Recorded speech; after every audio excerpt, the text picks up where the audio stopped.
In Manhattan's financial district, a seemingly ordinary analyst was about to destroy her sexist manager's world. What started as a routine meeting took a shocking turn when Brad Thornton dismissed her with, "Pretty girls don't need brains." Elizabeth Harrison wasn't your typical employee. She was a triple PhD hiding in plain sight for 6 years, secretly owning millions in real estate. When Brad humiliated her publicly, he had no idea he was attacking his own landlord.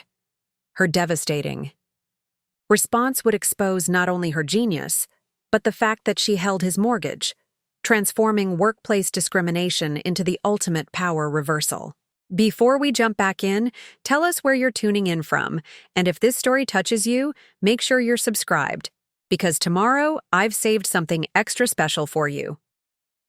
Elizabeth Harrison's fingers drummed a silent rhythm against her desk as she listened to her colleagues debate the quarterly risk assessment projections. Through the glass walls of the conference room, Manhattan's financial district stretched endlessly in all directions, a concrete maze where fortunes were made and lost with equal indifference. She kept her expression neutral, even as she calculated 17 different scenarios in her head, each more sophisticated than the simplistic model James Chen was presenting with such confidence. The volatility indicators suggest we're looking at a standard deviation of about 2-3, James said, gesturing at the PowerPoint slide. Nothing too concerning for our risk tolerance. Elizabeth bit the inside of her cheek to keep from speaking. His analysis was missing 3 critical variables, including the emerging market correlations that would spike that number to at least 3. 7 under current geopolitical tensions. She'd run the calculations while he was still fumbling with the formula, but she kept her mouth shut. It was safer that way. "What do you think, Liz?" Kate Mitchell's voice cut through her reverie. The senior partner's sharp eyes were fixed on her with that assessing look Elizabeth had learned to deflect. "I think James has covered the basics well," Elizabeth replied carefully, offering a small smile. "Maybe we should consider adding a buffer for currency fluctuations, but overall, it looks reasonable." A buffer. She almost laughed at her own understatement. What they needed was a complete overhaul of their risk modeling framework, but suggesting that would invite questions. She couldn't answer without revealing too much. Instead, she watched Kate's expression flicker with something that might have been disappointment before the meeting moved on. As the others filed out, Elizabeth lingered at her modest cubicle, one of the few non-windowed workstations on the floor, despite her 6 years of tenure. She touched the simple silver watch on her wrist, a habit that grounded her. The Patek Philippe was worth more than most of her colleagues' annual salaries, but its understated elegance drew no attention. Like everything else about her carefully constructed professional persona, it was expensive enough to reflect good taste, but unremarkable enough to avoid scrutiny. "Liz, could you help me with something?" Andy Thompson appeared at her desk, looking harried as usual. The 24-year-old junior analyst reminded her of herself at that age, brilliant but overwhelmed, eager to prove himself in an environment that seemed designed to crush idealism. Of course. She minimized the email that had just appeared in her inbox, another notification from Crescent Property Management about her portfolio's performance. The subject line mentioned her downtown properties had appreciated another 2% this quarter, but she'd deal with that later. Andy pulled up a chair, his laptop balanced precariously on his knees. "I'm trying to model these derivatives for the Henderson account, but something's not adding up. The delta hedging ratios keep shifting beyond what should be normal parameters." Elizabeth leaned over to examine his screen, immediately spotting the issue. He'd confused the Black-Scholes assumptions with real-world volatility clustering, a common mistake that would cost the firm millions if left uncorrected.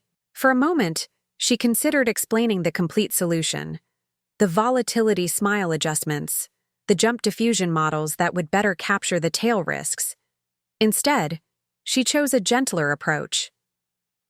"Try adjusting your volatility inputs. Here," she said, pointing to a specific cell, "and maybe run a sensitivity analysis on the correlation assumptions. Sometimes the relationships aren't as stable as the models suggest. Andy's face lit up as he made the changes, watching the numbers realign into sensible patterns. How did you spot that so quickly? Just experience, she replied, the lie sliding out as easily as breathing. You'll develop an eye for these things. As Andy returned to his desk with renewed confidence, Elizabeth felt the familiar pang of isolation that came with these interactions. She wanted to share her knowledge freely, to mentor and teach and engage with the intellectual challenges that excited her. But every instinct she'd developed over the past decade screamed against such exposure. Elizabeth! Mike Sullivan's voice was low, meant only for her ears. He leaned against her cubicle partition, his presence both comforting and unsettling. Mind if I walk you to lunch? She glanced up at him, noting the concern in his dark eyes. Mike had a way of seeing through her carefully maintained facade that made her simultaneously grateful and terrified. He was from a small town in Ohio, had worked his way through state school, and earned his position through pure determination. There was an honesty to him that she envied and feared in equal measure. Sure, she said, saving her work and grabbing her purse, an elegant coach bag that was nice but not ostentatious. They walked in comfortable silence until they reached the elevator bank. As the doors closed, Mike turned to her with that direct gaze she'd come to know well. You were holding back in there again, he said quietly. I saw your face when James was presenting. You knew exactly what was wrong with his analysis, didn't you? Elizabeth's pulse quickened, but she kept her expression neutral. I made a suggestion about currency fluctuations. That wasn't a suggestion. That was you throwing him a lifeline without making him look incompetent. Mike's voice held no judgment, only curiosity, and something that might have been admiration. You do that a lot. The elevator chimed as they reached the lobby level. Elizabeth stepped out first, using the moment to compose herself. This was dangerous territory. Mike was too perceptive, too kind, and she was starting to care about him too much. Maybe I just don't like being the center of attention, she said, which was true enough. Or maybe you're a lot smarter than you. Let on, Mike replied. Before she could respond, he changed the subject to weekend plans, but his words lingered in her mind like an echo. After lunch, Elizabeth returned to find a message from HR about scheduling orientation meetings for the new department manager. Brad Thornton would be starting Monday, which meant her current comfortable equilibrium had exactly 4 more days to exist. She pulled up his personnel file, her unease growing with each line she read.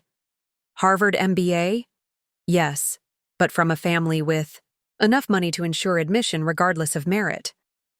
A track record of management positions that looked impressive on paper but showed a suspicious pattern of lateral moves every 18 months. Most telling were the informal notes from his previous assignments, comments about cultural fit challenges, and adjusting team dynamics that probably meant something far less diplomatic. Her phone buzzed with a text from Crescent Property Management. Unit 4B payment 15 days late. Proceed with standard protocol? Elizabeth frowned. Unit 4B was a luxury condo in Tribeca, one of her more expensive properties. She rarely had payment issues with tenants who could afford that neighborhood. She typed back quickly. Send standard. Notice but hold on escalation. Forward tenant details. The response came within minutes, including a copy of the lease agreement. Elizabeth's blood chilled as she read the name, Bradley J. Thornton. Her new manager, the man who would have authority over her career, her daily existence, her carefully maintained anonymity, was about to become her tenant. Worse, he was apparently having financial difficulties. Elizabeth stared at the screen for a long moment, feeling the universe's sense of irony settle around her like a heavy cloak. She owned property worth more than most people's lifetime earnings, had investments that could fund a small country's infrastructure, and held enough advanced degrees to teach at any university in the world. And in 4 days, She would sit in a conference room and let an arrogant MBA with money problems lecture her about her career prospects. The familiar weight of her double life pressed down on her shoulders as she closed the file and returned to her work. She'd built this carefully constructed existence for good reasons: protection, anonymity, the freedom to use her wealth to help others without drawing attention to herself. But as she sat in her modest cubicle, watching her colleagues struggle with problems she could solve in her sleep while preparing to be managed by a man who couldn't even pay his rent on time, Elizabeth couldn't help but wonder if the cost of her carefully maintained mask was finally becoming too high to bear.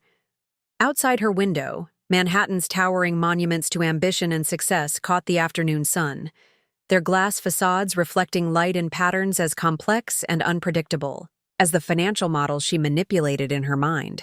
Somewhere in one of those towers, decisions were being made that would ripple through markets, through lives, through the carefully ordered world she'd built around herself.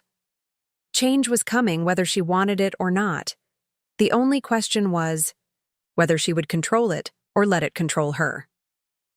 Change arrived Monday morning wearing a $1,000 suit and an expression of casual superiority. Elizabeth watched from her cubicle as Brad Thornton made his grand entrance, his handshake, tour of the department, accompanied by the kind of confident laughter that suggested he found most things beneath his considerable intellect. The universe's sense of irony, it seemed, had a taste for the theatrical. "Team meeting in 5, he announced, his voice carrying the kind of authority that came from a lifetime of never being questioned. "Conference room A. I want to see what we're working with here." Elizabeth gathered her notebook and pen, the same basic tools she'd been using for 6 years to hide in plain sight. As she filed into the conference room with her colleagues, she caught Mike's eye. His slight frown suggested he was already picking up on the same subtle warning signs that had her stomach clenched in anticipation. Brad positioned himself at the head of the table with practiced ease, his presence commanding even as he smiled with calculated warmth. "I've reviewed everyone's files, and I have to say, there's room for improvement across the board. We're going to make some changes around here, push this team to reach its potential." He clicked through slides with the efficiency of someone who'd given this exact speech before. Elizabeth found herself analyzing his presentation style, confident but lacking substance, the kind of surface-level leadership that impressed boards but left actual workers feeling manipulated. "The market is evolving faster than ever," Brad continued, "and we need people who can think strategically, not just crunch numbers. I'm talking about innovation, about challenging conventional wisdom." Elizabeth almost smiled at the irony. If he only knew how much conventional wisdom she challenged in her head every day. "Now, I want to hear some fresh ideas. Let's start with the Morrison portfolio. What's our risk exposure looking like?"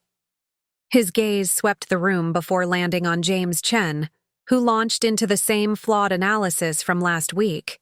Elizabeth listened with growing unease as Brad nodded approvingly at projections that were fundamentally wrong. When James finished, she cleared her throat gently. "The currency exposure might be higher than we're accounting for," she offered, carefully.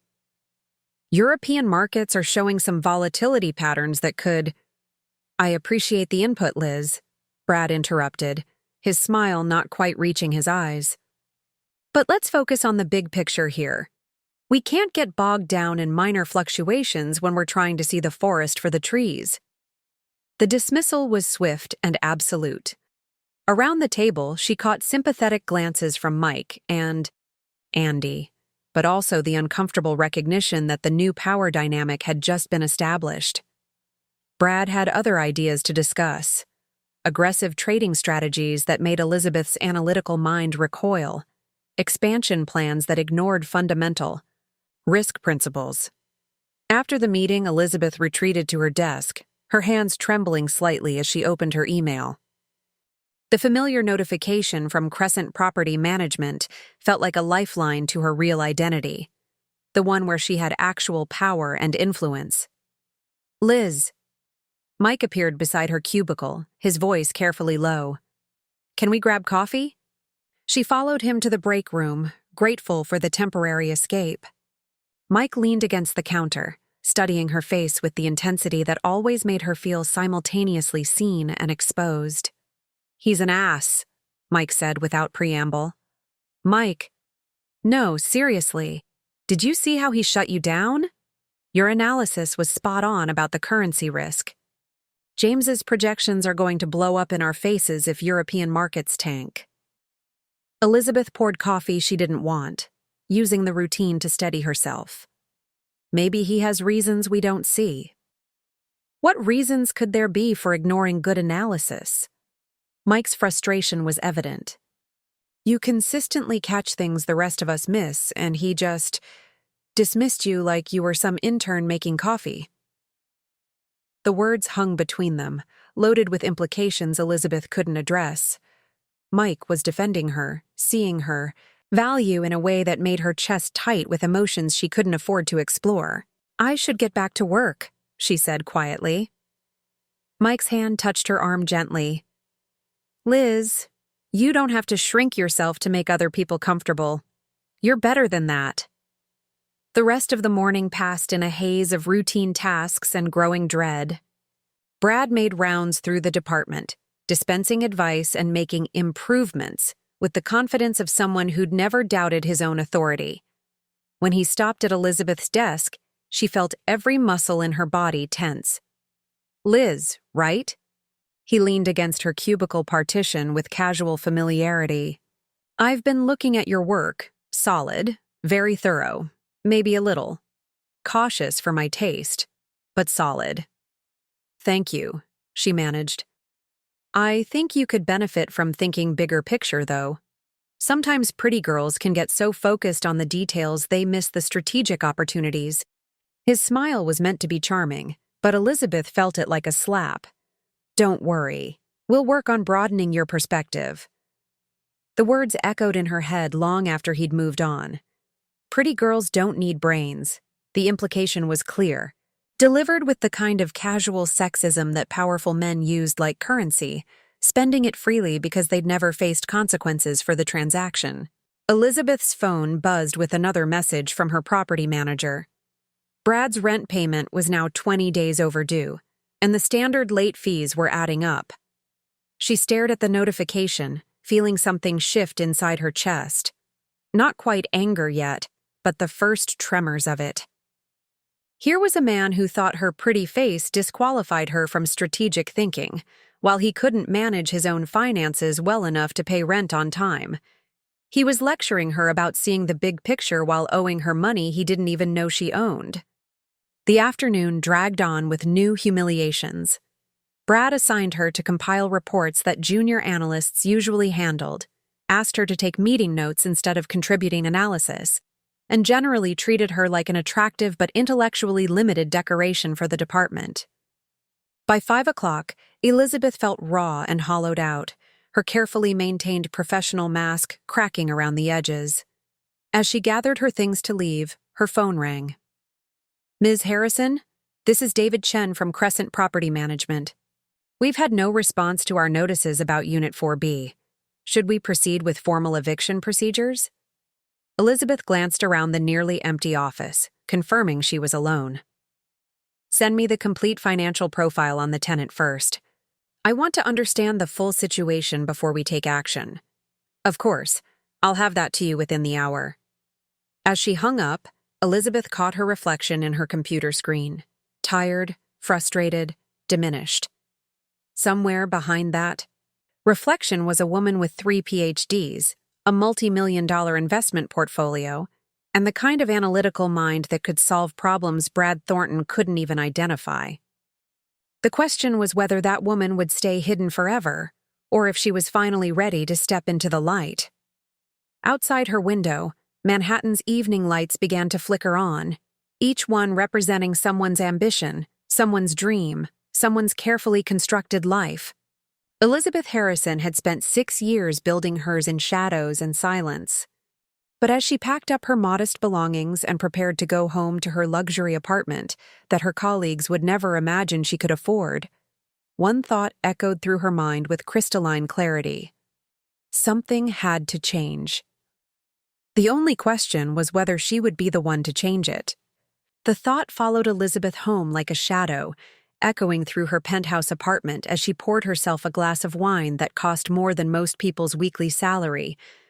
Something had to change. The words felt foreign in her mouth, dangerous in their implications. Change meant exposure, and exposure meant vulnerability she'd spent a decade learning to avoid. Her phone rang as she stood at her floor-to-ceiling windows, watching the city pulse with life 40 stories below. The caller ID made her smile for the first time all day. Dad. "Hi, sweetheart." Robert Harrison's warm voice carried the same gentle authority that had guided her through childhood nightmares and doctoral dissertations with equal patience. "How was your day?" Elizabeth settled into her leather armchair, the question opening floodgates she'd kept carefully sealed. "Complicated," she said finally. "The new manager?" Her father knew her too well. She'd mentioned Brad's arrival in passing during their last conversation, but he'd caught the tension in her voice that others missed. "He's challenging." Preparing and narrating this story took us a lot of time, so if you are enjoying it, subscribe to our channel. It means a lot to us. Now back to the story. "Challenging how?" The concern in his voice almost undid her. Elizabeth closed her eyes, feeling suddenly like the brilliant but wounded 22-year-old who'd fled academia with her trust shattered and her confidence in ruins. "He dismissed my analysis today, called me a pretty girl who gets too focused on details to see the big picture." The words tasted bitter. "Dad, I solved the Morrison portfolio risk exposure in my head while he was still trying to understand the basic parameters." Silence stretched between them, heavy with shared memory. Robert Harrison had watched his prodigy daughter earn her first PhD at an age when most students were still figuring out their majors. He'd also held her when she'd discovered that Dr. Marcus Caldwell, her trusted mentor and doctoral advisor, had stolen her groundbreaking research on algorithmic trading models and published it under his own name. "Elizabeth," her father said quietly, "are you hiding again?" The question hit like a physical blow. "I'm protecting myself." "From what? From people knowing how brilliant you are? From having to trust your own worth? From being used again?" The words came out sharper than intended. "From having someone take credit for my work, steal my ideas, exploit my intelligence for their own advancement. I won't be anyone's convenient genius ever again." "So instead, you're no one's genius at all." Elizabeth's hand tightened on her wine glass. Through the window, she could see the lights of other apartments, other lives playing out behind glowing rectangles. How many of those people were hiding their true selves, diminishing their light to avoid being burned by it? "I'm financially independent," she said. "I help people through my investments, my charitable giving. I mentor Andy." "You give him crumbs, sweetheart. Helpful hints instead of real teaching. You're so afraid of revealing how much you know that you let that boy struggle with problems you could solve in minutes." The accusation stung because it was true. She'd watched Andy wrestle with concepts she'd mastered in graduate school, offering just enough guidance to help without exposing the depth of her knowledge. It felt safer than the alternative. "What am I supposed to do, Dad? Walk into Brad's office and announce I have 3 PhDs? Tell him I could run circles around his Harvard MBA while calculating portfolio optimization in my sleep? Maybe. Or maybe you find another way to honor the gifts you've been given." After they hung up, Elizabeth sat in the darkness of her apartment, her father's words echoing through rooms filled with expensive art and books that few people knew she owned. The weight of her double life pressed against her chest like a physical thing. She pulled out her laptop and opened the financial profile David Chen had sent about Brad Thornton. The numbers painted a picture of spectacular financial irresponsibility. Multiple late payments, maxed-out credit cards, a divorce settlement that had devastated his assets. His Tribeca condo was heavily mortgaged, and according to the documentation, He was already 3 months behind on payments to the previous landlord before moving to her building. Elizabeth found herself calculating his debt-to-income ratio, his burn rate, his probable timeline to financial collapse. The analysis was automatic, instinctive, and devastating in its clarity.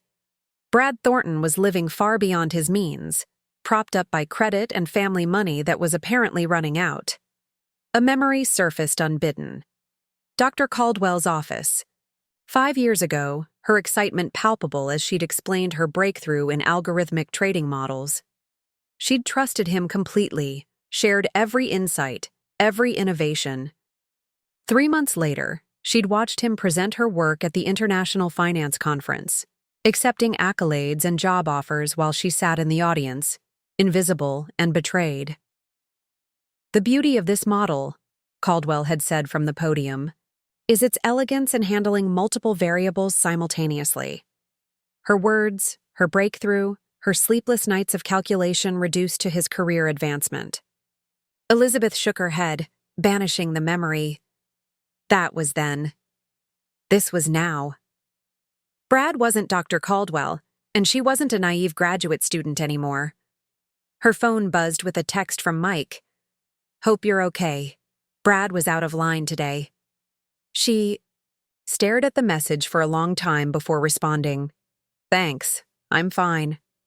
But she wasn't fine. She was tired of pretending to be less than she was, exhausted by the constant effort of hiding her light under a bushel. Most of all, she was angry. At Brad, at herself, at a world that seemed determined to diminish women who dared to be both intelligent and attractive. The next morning brought fresh humiliation.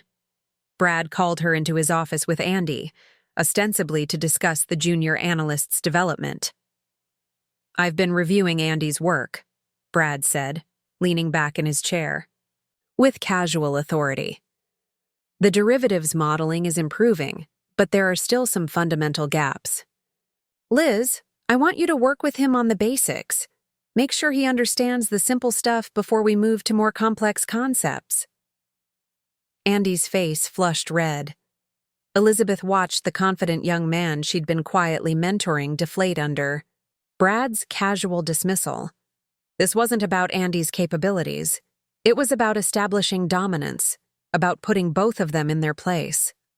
"Actually," Elizabeth said carefully, "Andy's understanding of derivatives is quite sophisticated.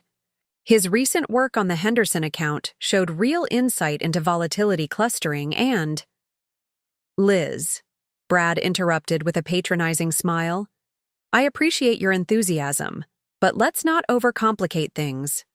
Sometimes the simplest explanation is the best one. Andy needs foundation work, not advanced theory." She watched Andy's shoulders slump, saw the doubt creep into his eyes. This brilliant young man was starting to question his own abilities because Brad couldn't recognize talent when it was staring him in the face. That evening, Elizabeth sat in her apartment with Brad's financial profile spread across her dining table. The man who had dismissed her intelligence, who had reduced her to a pretty girl focused on details, owed her $8,400 in rent and late fees. The irony was almost poetic. Her phone rang again. This time it was David Chen from Crescent Property Management. "Ms. Harrison, we still haven't heard from the tenant in 4B. His payment is now 25 days overdue. Should we proceed with formal eviction procedures?" Elizabeth stared out at the city lights, thinking about Andy's deflated expression, about Mike's frustrated defense of her capabilities, about the weight of secrets that grew heavier every day. "Not yet," she said quietly. "Give me a few more days to consider our options." As she hung up, Elizabeth realized that her comfortable world of anonymity was crumbling whether she chose it or not. The only question was whether she would control the collapse or let it bury her. Outside her windows, Manhattan sparkled with possibility and promise. A city where reinvention was not just possible but expected. Maybe it was time for Elizabeth Harrison to stop hiding and start living. Maybe it was time to stop hiding and start living. The thought haunted Elizabeth through a restless night and followed her into the office the next morning, where she found herself studying her reflection in the elevator's polished steel doors. The woman looking back at her seemed smaller somehow, diminished by years of deliberate invisibility. The elevator chimed at the 32nd floor, and Elizabeth stepped into what felt like a battlefield disguised as a workplace. Brad's voice carried from the conference room where he was holding court with the senior analysts, his laughter sharp and confident. She could hear fragments of his commentary, dismissive remarks about previous management's overcautious approach, and the need for more aggressive positioning. Elizabeth settled at her desk and opened her morning emails, but her attention was drawn to the heated discussion emanating from Brad's office. Through the glass walls, she could see him gesturing emphatically at a presentation screen, while Mike sat rigid in his chair, clearly disagreeing with whatever was being proposed. 20 minutes later, Mike emerged looking frustrated and headed straight for her cubicle. "We need to talk," he said quietly, glancing around to ensure they weren't overheard. "Coffee?" They made their way to the break room in tense silence. Mike poured his coffee with more force than necessary, the liquid splashing against the sides of his cup. "He's going to destroy the Henderson account," Mike said without preamble. "Brad wants to implement some aggressive arbitrage strategy that's going to blow up in our faces. The risk parameters are completely off." Elizabeth's analytical mind immediately began processing the implications. What kind of arbitrage? Currency triangulation with emerging market exposure. He's convinced we can capitalize on volatility in South American markets, but he's not accounting for political risk or correlation breakdowns during crisis periods. Elizabeth's blood ran cold. She'd written her third dissertation on exactly this type of risk modeling, had developed frameworks that could predict when these correlations would fail. The strategy Brad was proposing was financial suicide disguised as innovation. "Did you voice your concerns?" she asked, though she already knew the answer from Mike's expression. "He told me I was being unnecessarily conservative, and that this is exactly the kind of thinking that's been holding the department back." Mike's jaw clenched. "Liz, this could cost us millions, maybe tens of millions." Elizabeth stared into her coffee, calculating probability distributions and worst-case scenarios in her head. Under normal market conditions, Brad's strategy might work. But with current geopolitical tensions and the fragility of emerging market currencies, the probability of catastrophic loss was unacceptably high. "I have to do something," she said quietly. "What can you do? He's made it clear he doesn't value your input." Elizabeth met Mike's eyes, seeing the frustration and genuine concern there. For a moment, she considered telling him everything about her degrees, her research, her ability to prevent the disaster Brad was orchestrating. Instead, she made a different choice. "Let me review the proposal. Maybe I can find a diplomatic way to raise some concerns." That afternoon, Elizabeth accessed the Henderson account files through the shared system. What she found confirmed her worst fears. Brad's strategy was not just risky, it was fundamentally flawed, based on outdated models that ignored crucial variables. She opened a new document and began drafting a memo, carefully couching her analysis in language that wouldn't immediately reveal the depth of her expertise. As she worked, she became aware of raised voices from Brad's office. Through the glass, she could see him in heated discussion with Kate Mitchell. Elizabeth couldn't hear the words, but Kate's body language suggested she was asking pointed questions about departmental performance and strategy. Elizabeth's phone buzzed with a text from her property manager. "Tenant in 4B requesting extension on payment. Claims temporary cash flow issue. Advise?" She stared at the message, struck by the irony. The man who was about to risk millions of the firm's money couldn't manage his own finances well enough to pay rent on time. An idea began to form, dangerous perhaps, but increasingly necessary. Instead of responding to the text, Elizabeth made a decision that felt like stepping off a cliff. She finalized her memo about the Henderson account, embedded with subtle but unmistakable corrections to Brad's flawed analysis, and sent it directly to Kate Mitchell with a copy to Brad. Within minutes, her phone rang. "Elizabeth." Kate's voice was crisp and professional. "Could you come to my office? Bring your analysis of the Henderson proposal." Elizabeth's heart hammered as she gathered her materials. This was it. The moment where her careful anonymity would either serve her or destroy her. She knocked on Kate's door and entered to find the senior partner studying her memo with intense focus. "Sit down," Kate said without looking up. "This analysis you've sent me, it's quite sophisticated. Where did you source some of these risk correlations?" Elizabeth chose her words carefully. "I've been tracking emerging market patterns for several years. Some of the relationships become clearer when you extend the historical datasets." Kate's eyes sharpened. "Extend them how far back?" "About 15 years. Political stability? Indicators become more predictive when you include pre-crisis baseline measurements." For a long moment, Kate studied Elizabeth with the intensity of someone reassessing a fundamental assumption. This level of analysis, its doctoral level, work. Elizabeth felt the moment balanced on a knife's edge. She could deflect, minimize, retreat into her comfortable disguise. Or she could take the first real step toward reclaiming herself. "I've always been interested in economic modeling," she said carefully. Kate's expression shifted almost imperceptibly. "Elizabeth, I'm going to ask you something, and I want an honest answer.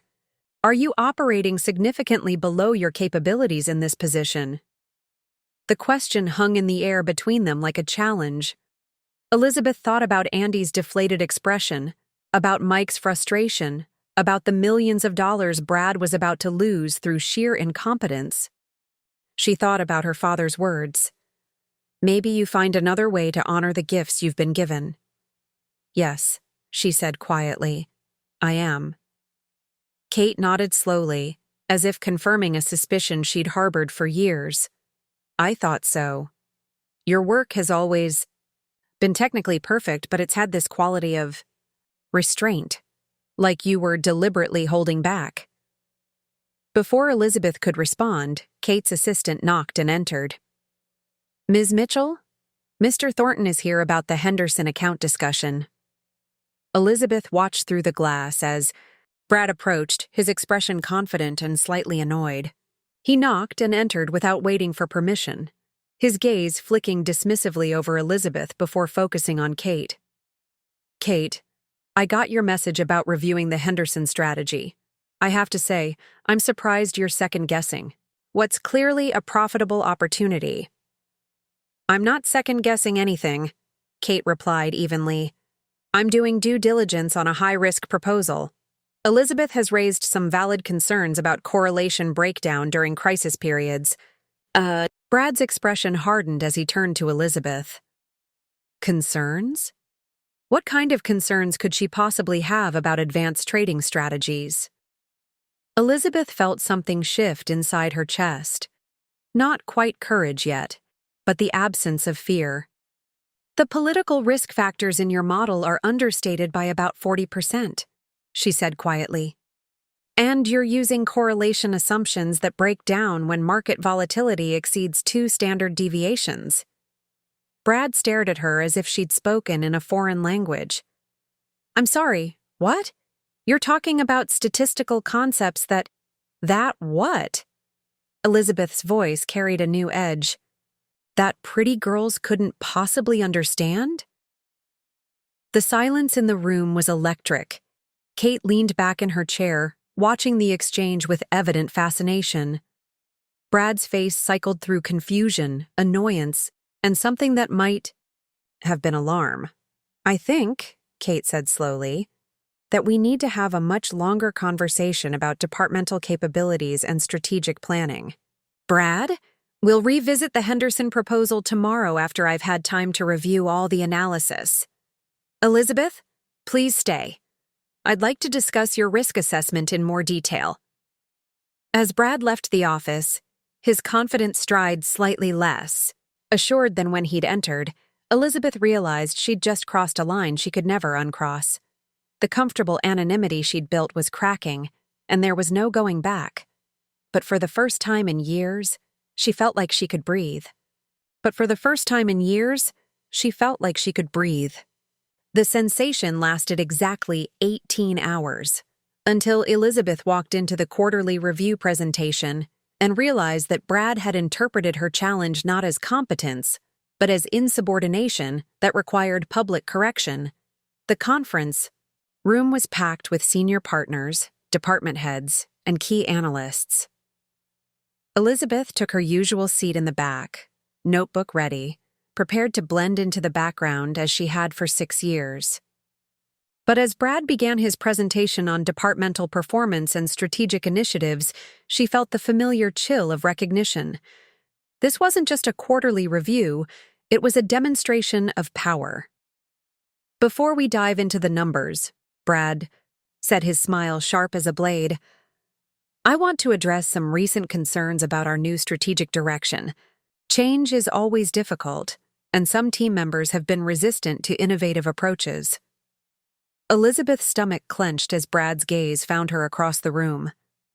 The Henderson account strategy has been questioned by some who prefer the overcautious methods of the past. While I appreciate thoroughness, we can't let fear of risk prevent us from capitalizing on clear opportunities. His voice carried the casual authority of someone who'd never been truly challenged. Sometimes experience teaches us that the simplest approach is the best approach, regardless of how many theoretical concerns we might conjure up. Murmurs rippled through the room. Elizabeth felt every eye turned toward her, some curious, others sympathetic, a few openly hostile. Kate Mitchell's expression was carefully neutral, but Elizabeth caught the slight tightening around her eyes. Brad advanced to his next slide, showing projected returns from the Henderson strategy. "As you can see, we're looking at potential gains of 300 to 400% over the next quarter. Yes, there are risks, but calculated risks are what separate industry leaders from followers." Elizabeth stared at the numbers, her analytical mind automatically running probability calculations. The projections weren't just optimistic. They were mathematically impossible given current market conditions. Brad had either fundamentally misunderstood the underlying economics or was deliberately misrepresenting the data. "Now," Brad continued, his tone becoming more patronizing, "I know some of you might be thinking these numbers seem too good to be true. That's the kind of limited thinking we need to move beyond. Sometimes pretty presentations can't hide pretty basic misconceptions about how markets actually work." The words hit Elizabeth like a physical blow. Around the room, she saw uncomfortable shifts, sideways glances, the subtle recognition that this wasn't about strategy, it was about humiliation. Brad was using the quarterly review to publicly diminish her, to establish once and for all that her input was unwelcome and her intellect irrelevant. "For example," Brad continued, clicking to a slide that displayed a simplified version of Elizabeth's risk analysis, "some have suggested that we need to account for correlation breakdowns and political risk factors. While these sound impressive, they're really just complicated ways of saying we should be afraid of our own shadows." Elizabeth's hands trembled as she gripped her pen. Every instinct screamed at her to stay quiet, to absorb the humiliation and survive. But as she looked around the room, at Andy's mortified expression, at Mike's clenched jaw, at Kate's carefully controlled anger, she realized that silence wasn't protection anymore. It was complicity. "Actually," Elizabeth said, her voice cutting through Brad's monologue like a knife through silk.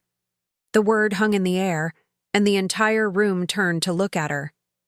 "Those aren't theoretical concerns. They're mathematical certainties." Brad's expression faltered for just a moment before hardening into something ugly. "I'm sorry, Liz, but this isn't really the forum for—" "You're wrong."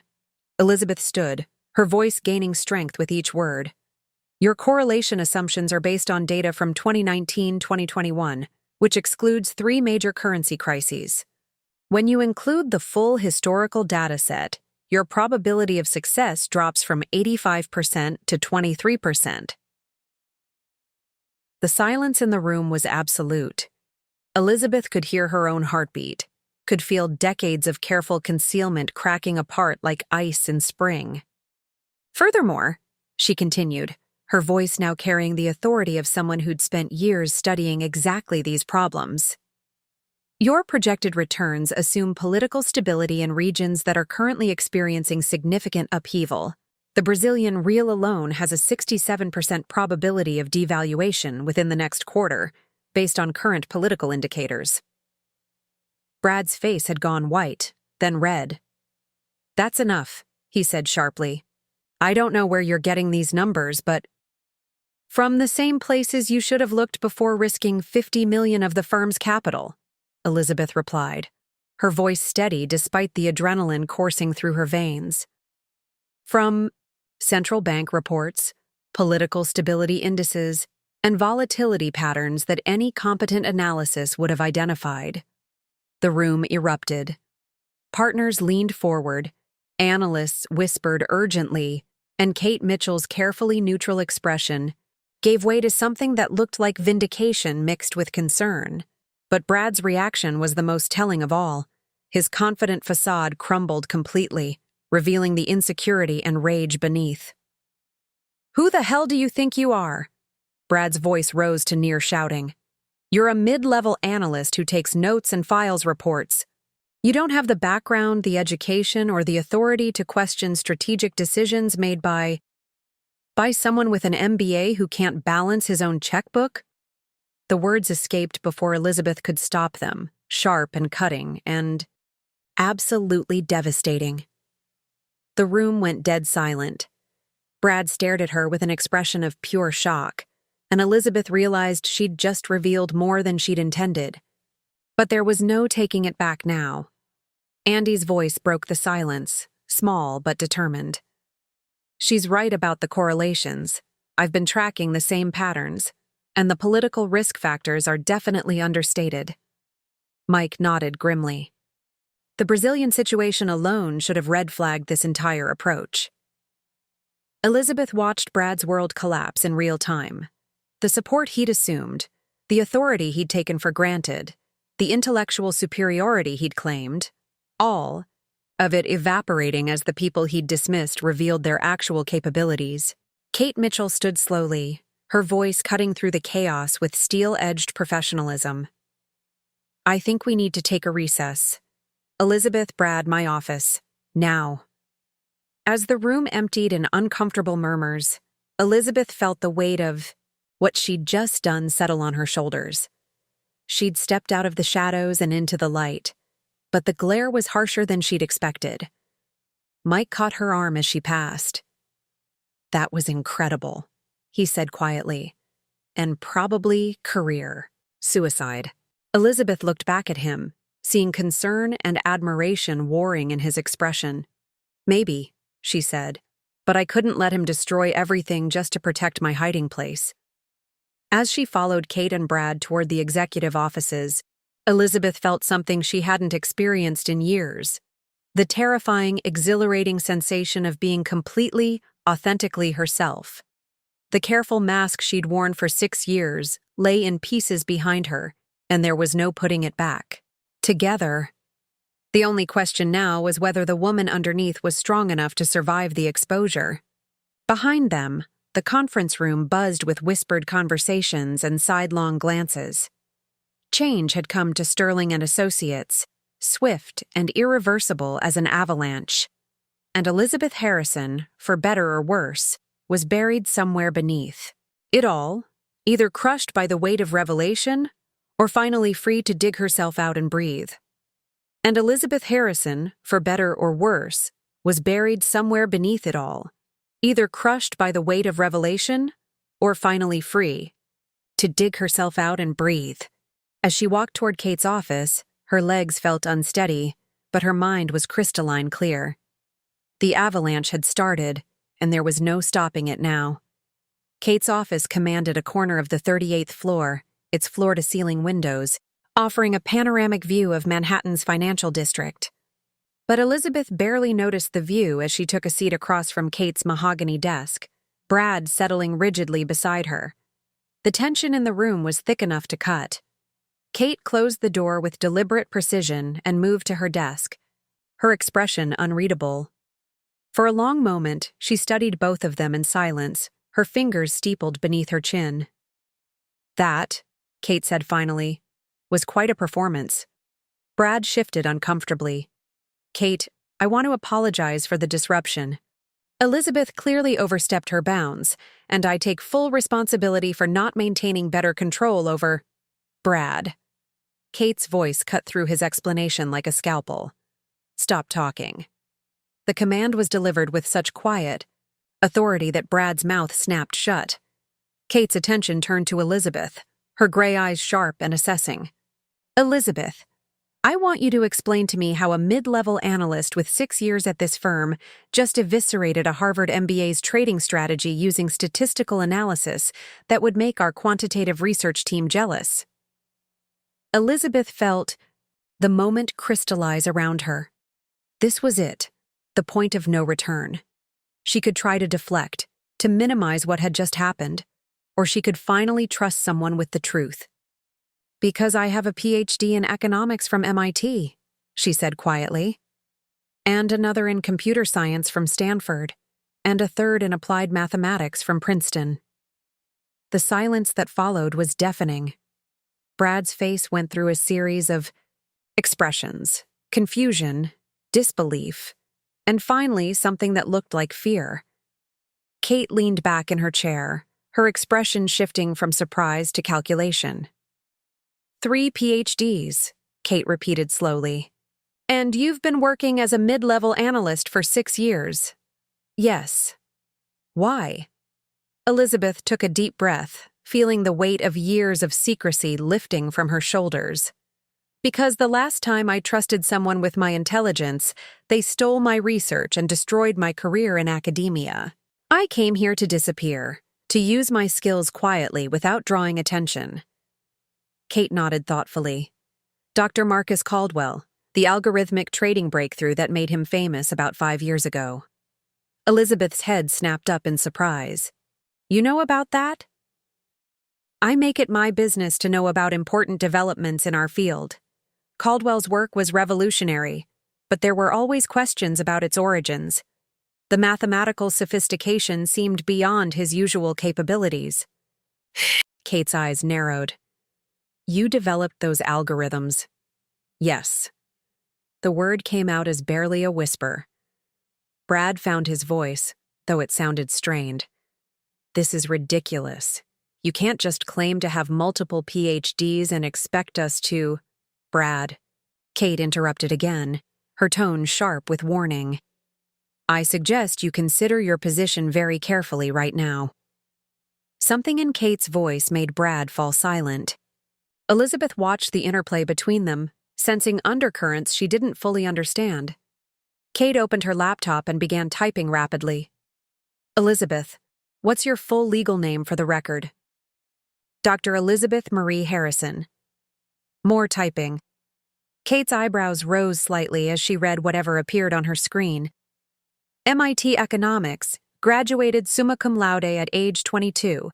Dissertation on market volatility prediction using machine learning. Algorithms. Stanford Computer Science, graduated at 24. Princeton Applied Mathematics at 26. She looked up. Impressive doesn't begin to cover it. Brad's face had gone pale. But why would you hide all this? Why work below your capabilities? Elizabeth turned to face him, seeing him clearly for perhaps the first time. Not as a threat or an obstacle, but as a small, insecure man whose entire identity was built on credentials and assumptions that were crumbling around him. Because I learned that being brilliant and female makes you a target, she said simply. People want to use you, diminish you, or take credit for your work. Sometimes all three. Kate was still reading her screen. Your academic record is extraordinary, but there's something else here. You're listed as the principal investigator. on several patents related to financial modeling. And she paused, her expression shifting to something like amazement. You're the anonymous donor behind the Harrison Fellowship at MIT, the one that's funded dozens of women in STEM fields. Elizabeth felt heat rise in her cheeks. Even that hadn't been as anonymous as she'd hoped. The Harrison Fellowship, Kate continued, has an endowment of $50 million. Elizabeth, exactly how wealthy are you? Before Elizabeth could answer, her phone buzzed with a text message. She glanced at it automatically and felt the universe's sense of irony reach new heights. The message was from her property manager. Final notice sent to tenant in 4B. Proceed with eviction if no payment by end of week. Elizabeth looked up to find both Kate and Brad staring at her. The silence stretched until Kate spoke again. Elizabeth, I need to ask you something, and I want a completely honest answer. Do you have any financial relationship with Brad outside of work? The question hung in the air like a loaded weapon. Elizabeth met Kate's eyes, seeing shrewd intelligence, and perhaps the first person in years who might truly understand the complexity of her situation.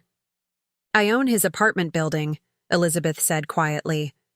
Through my investment company, he's been late on rent for over a month. Brad made a choking sound. You... What? The building where you live, Unit 4B, the one where you're behind on payments. Elizabeth's voice was steady, professional, completely at odds with the bombshell she was dropping. I've been getting notices from my property management company about a tenant who can't pay his bills. The color drained from Brad's face entirely. Kate leaned forward, her expression shifting between fascination and concern. Let me understand this correctly, Kate said slowly. The woman you've been dismissing as intellectually inferior is not only a triple PhD but also your landlord. And you owe her money. $32,000, Elizabeth added helpfully, including late fees. Brad's mouth opened and closed like a fish gasping for air. The confident, arrogant man who had humiliated her just an hour ago looked like he might faint. Kate stood and moved to the window, looking out at the city while processing what she'd learned. When she turned back, her expression was all business. Elizabeth, I'm going to make you an offer. I want you to take over Brad's position, effective immediately. I want you to restructure our entire risk management department, and I want you to do it as yourself, Dr. Elizabeth Harrison, not the woman who's been hiding in plain sight for 6 years. Elizabeth felt her world shift on its axis. Kate, the salary would be triple what you're making now. You'd have full authority over strategy and personnel, and you'd have my complete support in implementing the changes this department desperately needs. Brad finally found his voice, though it came out as a croak. You can't just... I have a contract. Kate's smile was sharp as winter. Brad, you've been here 3 weeks and you've already proposed a strategy that would have cost us $50 million. I think we can find grounds for termination. Elizabeth looked between them, feeling the weight of possibility and responsibility settling on her shoulders. For 6 years, she'd hidden her light under a bushel, afraid of being burned by it again. Now she was being offered the chance to let it shine, but the glare might blind everyone around her. I need time to think about this, she said. Kate nodded. Take the weekend. But Elizabeth, whatever you decide, you can't go back to hiding. That door is closed now. As they left Kate's office, Elizabeth caught Brad's arm. About the rent, she said quietly. I'll have my property manager work out a payment plan. This doesn't have to destroy you financially. Brad stared at her, with an expression she couldn't quite read. Humiliation, gratitude, and something that might have been respect all warring for dominance. The elevator ride down was silent, but as the doors opened to the main floor, Elizabeth realized she wasn't the same woman who had entered that conference room 3 hours ago. That woman had been hiding. This woman was finally, terrifyingly, beautifully visible. This woman was finally, terrifyingly, beautifully visible. But visibility, Elizabeth discovered over the weekend, came with consequences she hadn't anticipated. By Monday morning, the entire firm was buzzing with speculation, and Brad Thornton looked like a man watching his world collapse in slow motion. Elizabeth arrived early, hoping to avoid the stares and whispered conversations that had followed her departure on Friday. But as she stepped off the elevator, she could feel the shift in atmosphere immediately. Conversations stopped mid-sentence. Heads turned and she caught fragments of hushed discussions. 3 PhDs. Owns his building. Been hiding in plain sight. Her cubicle felt smaller somehow, more exposed. Elizabeth settled at her desk and opened her laptop, trying to focus on routine tasks while hyper-aware of every glance and gesture around her.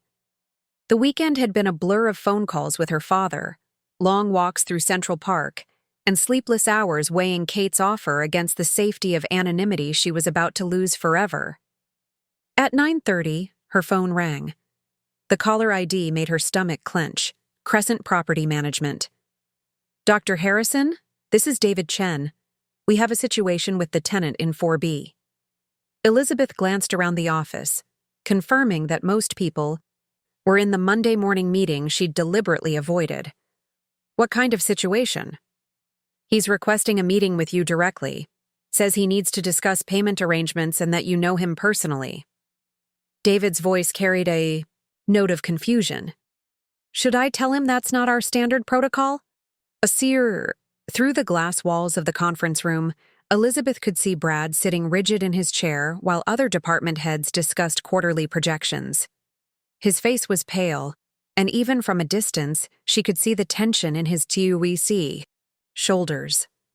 Schedule it for this evening, she said quietly. 6 o'clock at the property management office. Are you sure? We can handle tenant negotiations through normal channels. Elizabeth watched Brad fidget with his pen, his usual confidence nowhere to be seen. I'm sure. Send him the details. The rest of the morning passed in a strange, suspended animation. People found excuses to walk past her desk, their curiosity barely concealed. Andy Thompson appeared at her cubicle just before lunch, his expression a mixture of awe and confusion. Liz, he said quietly. Is it true? About the PhDs? Elizabeth looked at the young man she'd been quietly mentoring, seeing her former self, in his uncertain expression. Yes. Why didn't you tell me? All those times I came to you for help, you could have just solved everything in seconds. The hurt in his voice made her chest tight. Because that's not how learning works, Andy. If I'd just given you all the answers, you wouldn't have developed your own analytical skills. But I felt so stupid sometimes, like I was bothering you with basic questions. Elizabeth stood and moved closer, lowering her voice. Andy, you're one of the most naturally gifted analysts I've seen. Your intuition for market patterns is remarkable. I didn't want to overwhelm you with theory before you'd learn to trust your own instincts. Andy's expression brightened slightly, but Elizabeth could see the deeper question in his eyes. What did her revelation mean for all of them? The answer came at 2 o'clock, when Jennifer Walsh from HR appeared at Elizabeth's desk with a manila folder and a carefully neutral expression. Elizabeth, I need you to come with me. We have some administrative matters to discuss. The HR office felt sterile and official, with its beige walls and carefully worded posters about workplace policies. Jennifer closed the door and settled. Behind her desk, the folder unopened between them. This is an unusual situation, Jennifer began carefully. We've had complaints filed this morning regarding last Friday's incident. Elizabeth's stomach dropped. What kind of complaints? Allegations of workplace harassment, creation of a hostile work environment, and... Jennifer consulted her notes. Deliberate humiliation of a supervisor in a public forum. Brad filed complaints against me? Actually, no. The complaints are against Brad, from multiple team members. Jennifer opened the folder, revealing several typed statements. Mike Sullivan, Andy Thompson, James Chen, and 3 others have all submitted formal complaints about his management style and the way he treated you specifically. Elizabeth stared at the papers, feeling the ground shift beneath her feet. I didn't ask them to do that. No, but Friday's meeting apparently crystallized concerns that had been building for weeks. The statements are quite detailed about patterns of discriminatory behavior and professional incompetence. Jennifer's expression remained neutral, but Elizabeth caught a hint of something that might have been satisfaction. We also received a formal request from Kate Mitchell to expedite an investigation into departmental management practices. Through Jennifer's office window, Elizabeth could see Brad's office, where he sat alone, staring at his computer screen with the expression of someone watching his life unravel in real time. "What happens now?" Elizabeth asked. "Standard protocol is a formal investigation, which typically takes 2 to 3 weeks. However, given the severity of the allegations and the potential financial impact..." Jennifer paused, choosing her words carefully. "Management is considering immediate action." Elizabeth's phone buzzed with a text from Kate. "Can you come to my office? We need to discuss your decision." As Elizabeth made her way through the department, she noticed the subtle shifts in behavior around her. People who had barely acknowledged her existence for 6 years now watched her with something approaching respect. Others seemed uncertain, as if the revelation of her true qualifications had fundamentally altered the social dynamics they'd taken for granted. Kate's office felt different this time, less like a tribunal and more like a war room. Kate stood at her window, looking out at the city with the expression of someone planning a complex campaign. "I assume you've heard about the HR complaints?" Kate said without turning around. "Jennifer briefed me." "Good. That makes this easier." Kate faced her, her expression sharp with determination. "Elizabeth, I'm not going to wait for your decision. Anymore. I'm implementing changes now, and I need to know if you're with me or not." "What kind of changes?" Kate pulled up a document on her computer and turned the screen toward Elizabeth. It was an organizational chart, with Elizabeth's name prominently displayed as Director of Risk Management and Strategic Analysis. "Brad's contract is being terminated, effective immediately. Gross incompetence and creation of a hostile work environment. Legal says we have more than enough grounds." Kate's voice was matter-of-fact, as if she were discussing quarterly budgets rather than someone's career. "The question is whether you're ready to step into this role publicly, as Dr. Elizabeth Harrison, or if you need more time to adjust to visibility." Elizabeth studied the chart, seeing her name in bold letters where Brad's had been just days before.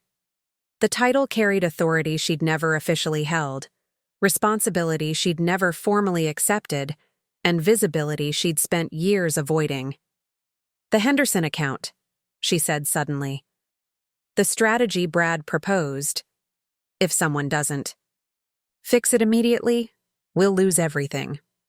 Kate smiled, and for the first time since Elizabeth had known her, it looked genuinely pleased. "So you accept?" Elizabeth thought about Andy's hurt expression, about Mike's frustrated defense of her capabilities, about the team members who had risked their own positions to file complaints against Brad.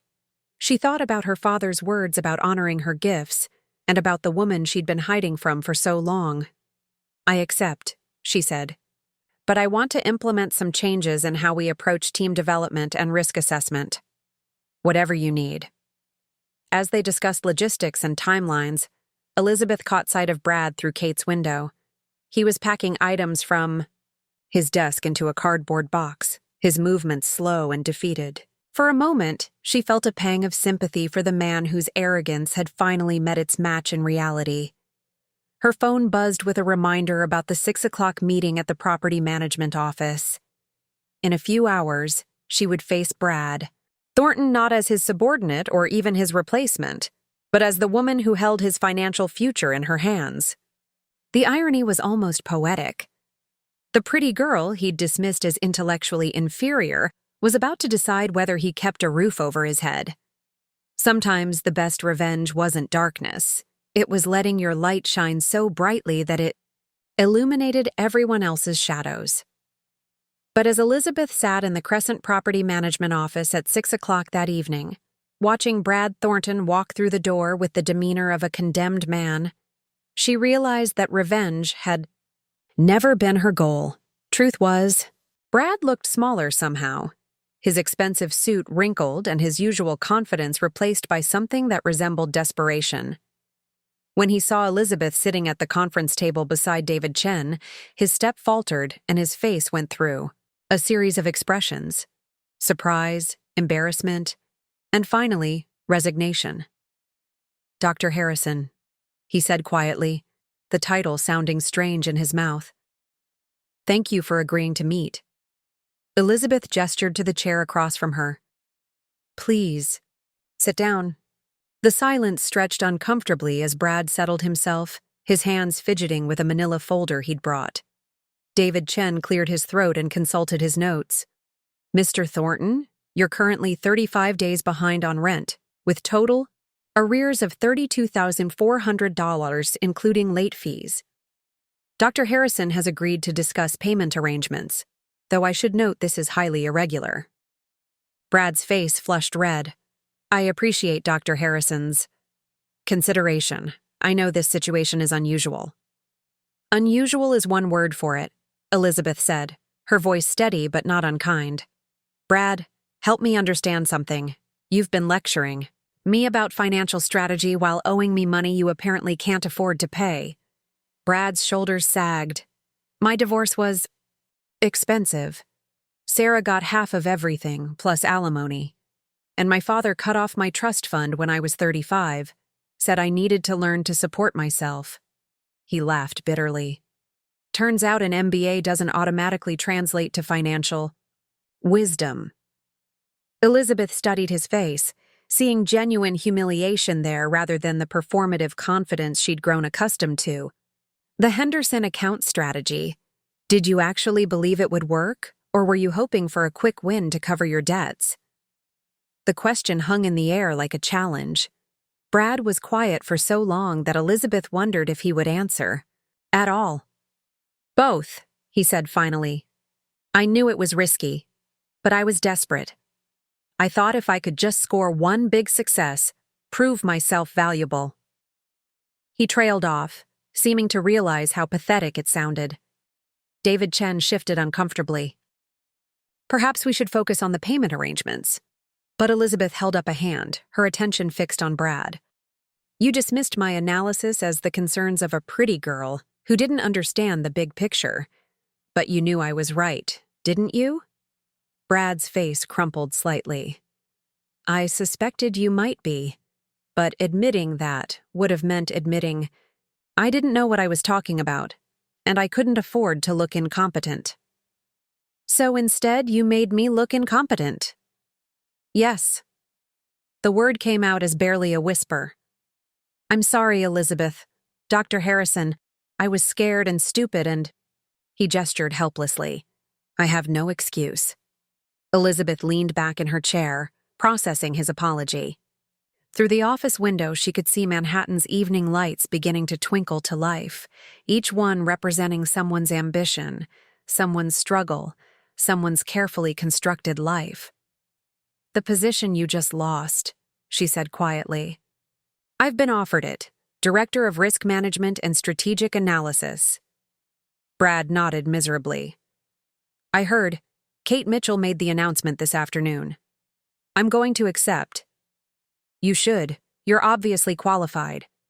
He paused, then added with what sounded like genuine curiosity, "Why did you hide it for so long? If I had 3 PhDs, I'd have them tattooed on my forehead." Elizabeth smiled slightly at that. "Because the last time I trusted someone with my intelligence, they used it against me. Stole my work, took credit for my innovations, destroyed my academic career." She met his eyes directly. "I learned that being brilliant and female makes you vulnerable in ways that brilliant men never have to worry about." Brad was quiet for a moment, absorbing this. Is that why you never corrected me? Even when I was wrong? Partly, but also because correcting you would have revealed how much I actually knew, and I wasn't ready for that exposure. What? Changed? Elizabeth considered the question, thinking about Andy's deflated expression, Mike's frustrated defense, her father's words about honoring her gifts. I realized that hiding my light wasn't protecting me anymore. It was enabling people, like you, to harm others. Andy Thompson was starting to doubt his own abilities because you couldn't recognize talent. Mike was frustrated because he knew good analysis was being ignored. The whole team was suffering. Brad winced. I never meant to. Yes, you did. Elizabeth's voice was firm, but not harsh. You absolutely meant to diminish me to make yourself feel more important. The question is what you're going to do about it now. David Chen consulted his watch. Perhaps we should discuss the financial arrangements? I have another appointment at 7. Elizabeth opened her own folder and pulled out a document she'd prepared. I've drafted a payment plan that will allow you to catch up on arrears over the next 6 months. The terms are generous. No additional interest, and I'll waive half the late fees. Brad stared at the paper as if it might bite him. Why would you do that? After everything I put you through? Because destroying you financially won't undo the damage you caused. And because I believe in second chances for people who are willing to learn from their mistakes. Brad read through the document, his expression shifting from suspicion to amazement. This is incredibly generous. I can actually manage these payments. There's one condition, Elizabeth added. I want a written statement from you acknowledging your discriminatory behavior and the impact it had on the team. Not for any legal proceedings. Those complaints speak for themselves, but for my own records, and as evidence that you understand what you did wrong. Brad's pen hovered over the payment agreement. And if I don't agree to that condition? Elizabeth's smile was sharp as winter. Then we proceed with standard eviction protocols. Your choice. For a moment, Brad looked like he might argue.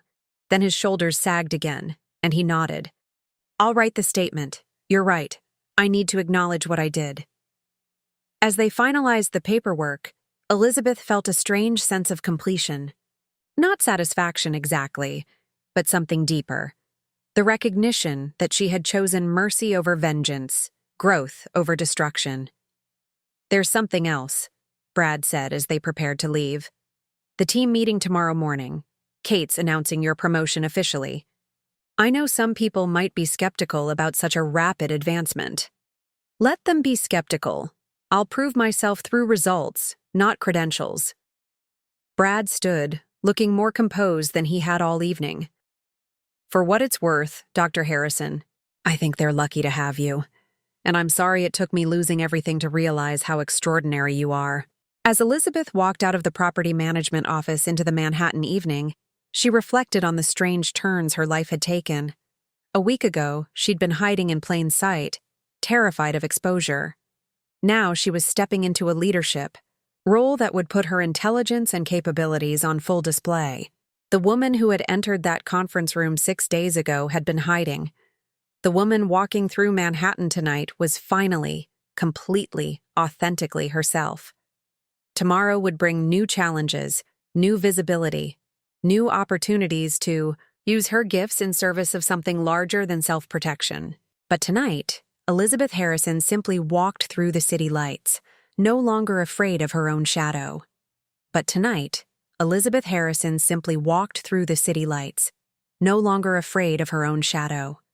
The sensation of freedom followed her through a restless sleep and into the next morning, where she stood before her bathroom mirror preparing for her first day as Director of Risk Management and Strategic Analysis. The woman looking back at her seemed different somehow, not physically, but in the way she carried herself. Gone was the subtle hunching of shoulders, the deliberate dampening of presence that had defined her professional persona for 6 years. In its place was something Elizabeth had almost forgotten: confidence in her own worth. Her phone buzzed with a text from Mike. Ready for the big reveal? Coffee before the meeting? Elizabeth smiled as she typed back. Already had 3 cups. See you there. The elevator ride to the 32nd floor felt like ascending to a different world. When the doors opened, Elizabeth stepped into a department that was buzzing with anticipation. Conversations stopped as she passed, but this time the attention felt different, respectful rather than curious, acknowledging rather than dismissive. Kate Mitchell stood at the front of the main conference room, her expression businesslike but carrying a hint of satisfaction. As Elizabeth entered, Kate nodded toward the seat at the head of the table, the chair that had been Brad's just days before. Dr. Harrison, Kate said formally, thank you for joining us. The title felt strange but not unwelcome in professional setting. Elizabeth took her seat, aware of the significance of the moment. Around the table sat her former colleagues, Mike, Andy, James, and others, their expressions ranging from supportive to uncertain. Kate wasted no time with pleasantries.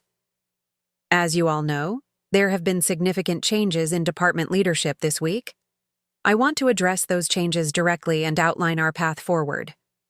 She clicked to the first slide of her presentation, showing the new organizational structure with Elizabeth's name prominently displayed. Effective immediately, Dr. Elizabeth Harrison will serve as Director of Risk Management and Strategic Analysis. For those who may question the speed of this promotion, let me be clear.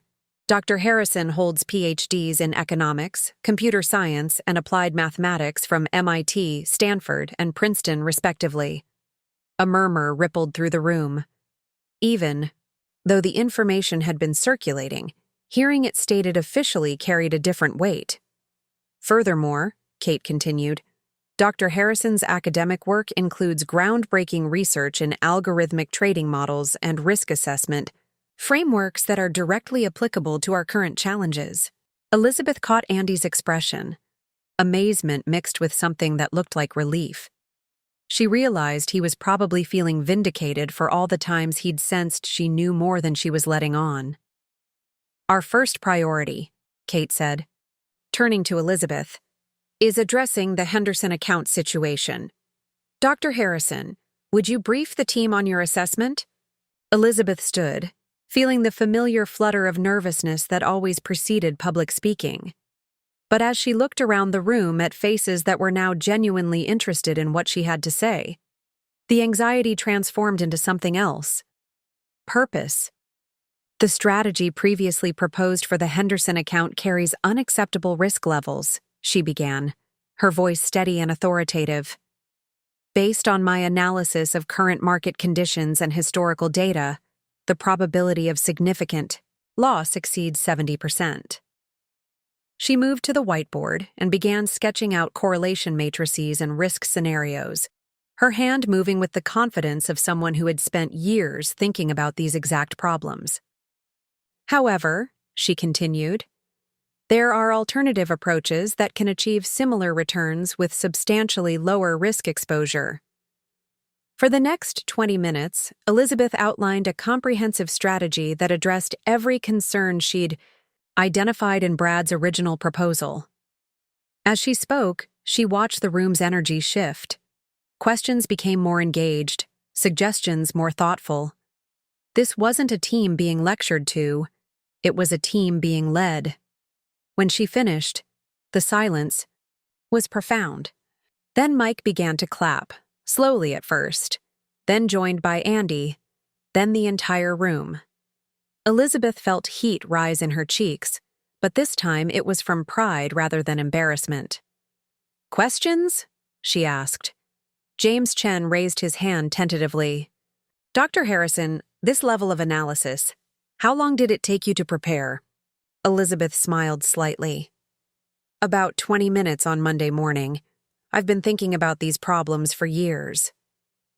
Another murmur, this one tinged with something like awe. Andy leaned forward. All those times you helped me with derivatives? Modeling. You could have just solved everything instantly. Yes, but that wouldn't have helped you learn. The goal was never to show off my knowledge, but to help you develop your own analytical capabilities. Kate nodded approvingly. This brings me to our second priority, restructuring how we approach team development and knowledge sharing. Dr. Harrison, what changes do you propose? Elizabeth had been thinking about this since accepting the position. I want to implement a mentorship program that pairs senior analysts with junior staff, but with clear learning objectives rather than just task completion. I also want to establish regular case study sessions where we analyze both successful and failed strategies. And the Henderson account specifically? Kate prompted. I'll take personal responsibility for implementing the revised strategy. If it fails, the consequences are mine alone. Mike spoke up from across the table. What about team input? You've shown us a brilliant analysis, but how do we contribute? Elizabeth felt a warmth spread through her chest. This was what she'd been hoping for, not passive acceptance of her authority, but active engagement with the challenges they faced together. I want each of you to review the strategy and identify potential blind spots I might have missed. Andy, I want you to focus on the emerging market correlations. Mike, look at the political risk factors. James, examine the currency hedging assumptions. As she assigned specific roles, Elizabeth watched the team transform before her eyes. They went from being passive recipients of instruction to active participants in problem-solving. The meeting concluded with concrete action items and timeline commitments. As people filed out, discussing the new strategy in animated voices, Mike lingered behind. That was incredible, he said quietly. You've been hiding this level of capability for 6 years? Elizabeth nodded. It seemed safer at the time. And now? She looked around the conference room, seeing it with new eyes. This was her space. Now, her responsibility, her opportunity to make a real difference. Now I realized that hiding my capabilities wasn't protecting me. It was protecting people who didn't deserve protection. And it was denying help to people who did. Mike moved closer, his expression serious. Elizabeth, I need to tell you something. Watching you step into your true self this week, it's been extraordinary. And I'd like to explore what that means. For us, if you're interested. Elizabeth felt her breath catch. The careful boundaries she'd maintained, the emotional distance she'd kept, all of it was part of the protective shell she'd been shedding. I'd like that, she said simply. As they left the conference room together, Elizabeth caught sight of her reflection in the glass walls. The woman looking back at her was someone she barely recognized, confident, purposeful, unafraid. It had taken 6 years and a collision with her own conscience, but Dr. Elizabeth Harrison was finally home. The transformation was complete, but the real work was just beginning. The transformation was complete, but the real work was just beginning. 6 months later, Elizabeth stood before the firm's executive board, presenting quarterly results that exceeded every projection. The Henderson account had generated returns of 47% with minimal risk exposure, validating her strategic approach completely. Dr. Harrison, the chairman said, your department's performance has been exceptional. How do you account for such dramatic improvement? Elizabeth smiled, thinking of Andy's growing confidence, Mike's innovative proposals, and the team culture they'd built together.